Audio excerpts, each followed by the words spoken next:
بسم اللہ الرحمن الرحیم۔ صدی رحمۃ اللہ علیہ فرماتے ہیں کہ حضرت یعقوب علیہ السلام نے اپنی موت کے وقت حضرت یوسف علیہ السلام کو وصیت کی تھی کہ مجھے حضرت ابراہیم علیہ السلام اور حضرت اسحاق علیہ السلام کے پاس دفن کرنا۔ چنانچہ انتقال کے بعد آپ علیہ السلام کی وصیت پوری کی گئی، اپنے دادا کے پاس دفنائے گئے۔ جب حضرت یعقوب علیہ السلام مصر تشریف لے گئے تھے، اس وقت ان کی عمر 133 برس تھی۔ عمر میں بقول اہل کتاب مصر میں انتقال ہوا۔ وفات سے پہلے اپنے بیٹوں کو بلا کر خدا پرستی اور ملت ابراہیمی پر ثابت قدمی کی وصیت کی، اور بیٹوں کے واسطے برکت کی دعا کی، اور پھر رحلت فرمائی۔ ملک کے معزز اہلکاروں اور حضرت یوسف علیہ السلام اور ان کے سب خاندان والوں نے ایک انبواء کثیر کنان میں حضرت یعقوب علیہ السلام کو لائے اور ان کو اپنے قبرستان میں دفنایا۔ حضرت یعقوب علیہ السلام کی وفات کے بعد حضرت یوسف علیہ السلام اور تمام اولاد غمگین رہتی۔ سب بھائی اور خاص کر حضرت یوسف علیہ السلام کے دل میں آخرت کی فکر رہتی، ہر وقت آخرت کو یاد کرتے اور گزشتہ بزرگوں کو یاد کرتے اور ان سے ملنے کی فکر میں رہتے۔ شب و روز یہی فکر رہتی۔ حضرت یوسف علیہ السلام کو نبوت مل گئی اور بادشاہت بھی مل چکی، اور دکھ درد بھی مٹ گئے، ماں باپ اور بھائیوں سے بھی ملاقات ہو گئی۔ پھر اللہ تعالیٰ سے اس طرح دعا کرتے: اے میرے رب، آپ نے مجھ کو حکومت میں سے حصہ دیا اور مجھ کو خوابوں کی تعبیر کرنا سکھایا۔ اے آسمان اور زمین کے پیدا کرنے والے، آپ ہی میرا کام بنانے والے ہیں۔ دنیا میں بھی اور آخرت میں بھی مجھ کو فرمانبرداری کی حالت میں وفات دیجیے اور مجھ کو نیک بندوں میں شامل فرمائیں۔ الہی، جیسے دینی نعمتیں پوری کی ہیں، اخروی نعمتیں بھی پوری فرما۔ جب بھی موت آئے تو اسلام اور تیری فرمانبرداری پر آئے، اور میں نیک لوگوں میں اور نبیوں اور رسولوں میں ملا دیا جاؤں۔ حضرت فتح دار رحمۃ اللہ علیہ کا قول ہے کہ جب آپ علیہ السلام کے تمام کام پورے ہو گئے اور آنکھیں ٹھنڈی ہو گئیں، ملک و مال، عزت و آبرو، خاندان، برادری اور بادشاہت سب کچھ مل گیا، تو پھر آپ علیہ السلام کو صالحین کی جماعت میں پہنچنے کا شوق پیدا ہوا۔ حضرت ابن عباس رضی اللہ عنہما فرماتے ہیں کہ کسی نبی نے سوائے حضرت یوسف علیہ السلام کے کسی نے موت کی طلب نہیں کی، اور یہی سب سے پہلے اس دعا کے مانگنے والے تھے۔ یقیناً ان کے دین میں موت کی دعا جائز ہوگی، ہمارے ہاں تو سخت ممنوع ہے۔ مسند میں ہے کہ رسول اللہ خاتم النبیین صلی اللہ علیہ وآلہ وسلم نے فرمایا کہ تم میں کوئی بھی کسی سختی اور ضرورت سے گھبرا کر موت کی آرزو نہ کرے۔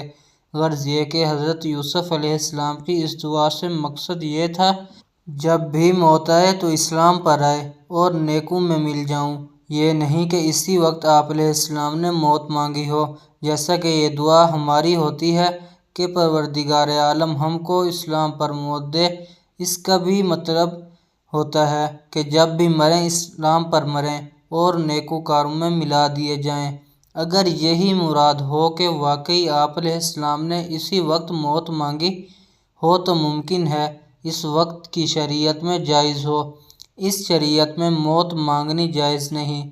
بخاری اور مسلم شریف کی حدیث میں ہے کہ تم میں سے کوئی بھی کسی سختی کے نازل ہونے کی وجہ سے موت کی تمنا نہ کرے، اگر وہ نیک ہے تو اس کی زندگی اس کی نیکیاں بڑھائے، اور اگر وہ برا ہے تو بہت ممکن ہے کہ زندگی میں کسی وقت توبہ کرنے کی توفیق ہو جائے، بلکہ یوں کہیں کہ اے اللہ، جب تک میرے لیے حیات بہتر ہے تو مجھے زندہ رکھ۔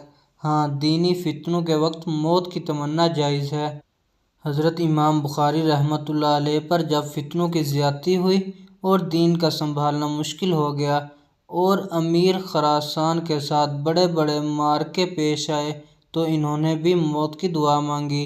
حضرت یوسف علیہ السلام کے بارے میں جناب سرور کائنات خاتم النبیین صلی اللہ علیہ وآلہ وسلم نے فرمایا: جب حضرت یوسف علیہ السلام کی عمر 120 برس ہوئی تو آپ علیہ السلام نے اپنے بیٹے افراہیم اور منشا کے بیٹے بھی دیکھے۔ ایک رات خواب دیکھا کہ نہابت پر فضا کی جگہ ہے، عالم قدوس میں وہاں چند کرسیاں رکھی ہیں، ایک پر حضرت ابراہیم علیہ السلام بیٹھے ہیں اور ایک پر حضرت اسحاق علیہ السلام اور ایک پر حضرت یعقوب علیہ السلام اور ایک کرسی خالی ہے، گویا کہ ان کا انتظار رہے۔ اور حضرت یعقوب علیہ السلام رو کر حضرت یوسف علیہ سے لپٹ گئے اور فرمایا کہ اے فرزند، کب تک اپنی راہ دکھائے گا، ہم تیرے مشتاق بیٹھے ہیں۔ جب حضرت یوسف علیہ السلام کی آنکھ کھلی تو آپ علیہ السلام کی روح پر عالم قدوس میں اپنے بزرگوں سے ملنے کی ایک سخت بے قراری تھی، جیسا کہ پرندہ قبض میں ہو۔ آخر وفات کے بعد حضرت یوسف علیہ السلام کی وصیت کے مطابق آپ علیہ السلام کو خوشبو میں بسا کر سنگ مرمر کے صندوق میں دفنایا گیا، بعض کے نزدیک دریا میں رکھا گیا۔ 100 سال کے بعد دوسرا فرعون جبار ہوا، پھر حضرت موسیٰ علیہ السلام نے اس صندوق کو نکال کر فلسطین میں آپ علیہ السلام کے اجداد کے پاس دفنایا۔ حضرت یوسف علیہ السلام کی عمر مبارک ابن کثیر اور محارف القرآن میں ہے کہ 120 سال تھی۔ بی بی زلیخا سے 2 فرزند فراہیم اور منشا ایک لڑکی جس کا نام رحمت بنت یوسف ہے، اس کا نکاح حضرت ایوب علیہ السلام سے ہوا تھا، جنہوں نے بیماری میں ان کی خدمت کی تھی۔ اور فراہیم کی اولاد میں حضرت یوشع بن نوح پیدا ہوئے جو حضرت موسیٰ علیہ السلام کے رفیق تھے۔ ابن اسحاق رحمۃ اللہ علیہ نے حضرت عروہ ابن زبیر رضی اللہ عنہ کی روایت سے بیان کیا ہے کہ جب حضرت موسیٰ علیہ السلام کو حکم ہوا کہ بنی اسرائیل کو ساتھ لے کر مصر سے نکل جائے تو بذریعہ وحی اللہ تعالیٰ نے ان کو حکم دیا کہ حضرت یوسف علیہ السلام کو مصر میں نہ چھوڑیں بلکہ ملک شام میں لے جا کر اپنے آباء و اجداد کے پاس دفن کریں۔ اسی حکم کے مطابق حضرت موسیٰ علیہ السلام نے تفتیش کر کے معلوم کیا کہ دریائے نیل میں سنگ مرمر کے تابوت میں ہے، پھر آپ علیہ السلام ان کو فلسطین لے گئے اور حضرت اسحاق اور حضرت یعقوب علیہ السلام کے برابر دفن فرمایا۔ حضرت یوسف علیہ السلام کے بعد قوم اعمال کا مصر پر مسلط ہو گئی اور بنی اسرائیل مصر غیر ملکی تصور کیے جاتے اور ان کو قسم قسم کے عذاب اور ایذائیں دی جاتی، یہاں تک کہ حضرت موسیٰ علیہ السلام کے ذریعے اللہ جل شانہ نے ان کو عذاب سے نکالا۔ اللہ تعالیٰ سے دعا ہے کہ ہمارا سنانا اور آپ کا سننا اپنی بارگاہ رسالت میں قبول اور منظور فرمائے، آمین۔ نیچے کمنٹ میں اللہ ضرور لکھیں۔